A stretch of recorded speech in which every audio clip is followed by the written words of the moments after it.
Rajshahi city কর্পোরেশনের mayor HM. Khairuzzaman লিটনকে অপসারণ করেছে স্থানীয় সরকার বিভাগ। অন্য একটি আদেশে রাজশাহী বিভাগীয় কমিশনারকে রাশিকের প্রশাসক হিসেবে নিয়োগ দেওয়া হয়েছে।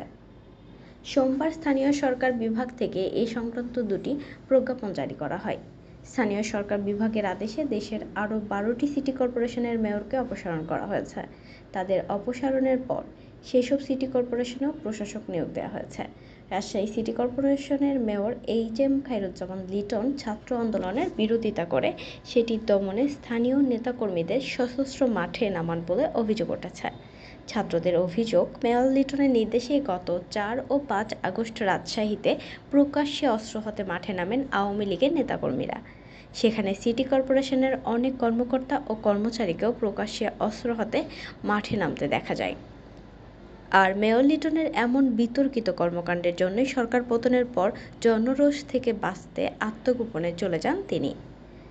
হাবিবা সুলতানা শান্ত, রাজশাহী।